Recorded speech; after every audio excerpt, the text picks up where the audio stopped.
If you're a horse person who wants to get better, my suggestion, make the time, make the drive.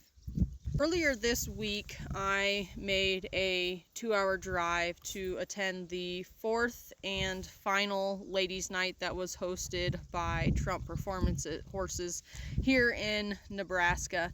And even a few days later, I am still thinking about how glad I am that I went, even with a little summer cold that really tried its best to keep me at home. But these ladies' nights have been a really big push for me to start making this haul more consistently for lessons on my own as well.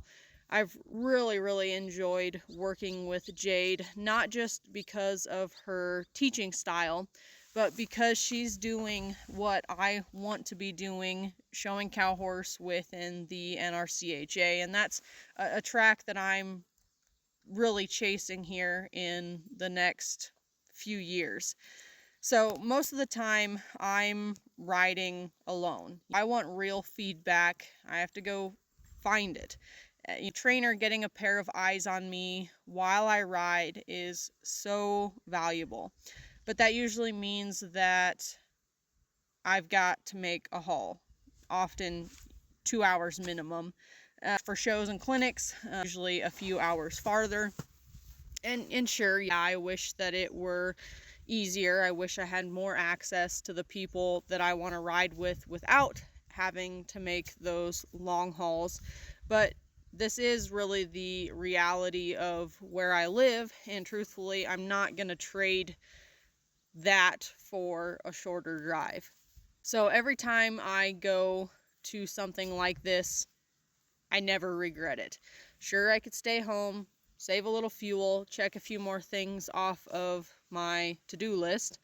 But when I'm surrounded by people who are pushing themselves, when I'm riding with somebody who can help me level up, that's really where I need to be. I always have a blast. I always drive home thinking, man, I wish that I had more of this in my life.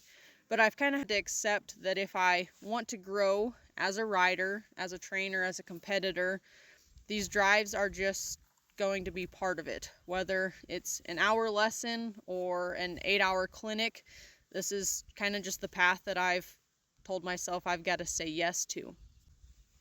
And here's the thing. Y'all get tempted to wait until our schedule clears up, until things slow down, wait until we feel more ready, but we know that that day doesn't always come.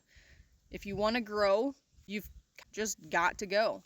So sometimes that means driving the 2-4, sometimes it even means booking a flight. You don't get better by hoping for convenience.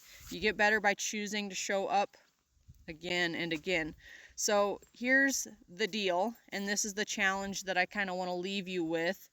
If your horse is in training, go see him. Book the flight if that's what you need to do. Make the drive. Do whatever you need to do.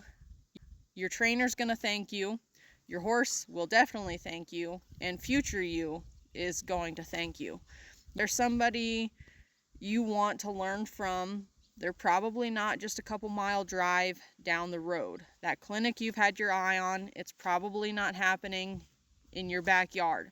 If you want to grow, stop waiting for it to be easy or convenient. If it matters, you're going to make it happen. If you don't, I guess that's okay. But just know that you're choosing to stay where you are. You've got to be okay with that. But if you're not okay with that, then stop waiting. Load up and start driving. So tell me, what is the furthest you've traveled to ride with somebody? For a lesson, a clinic, to ride your horse while they're in training? I want you to drop that down in the comments for me. You've done all three. I want to hear about each one. Let's see who's really putting in the miles.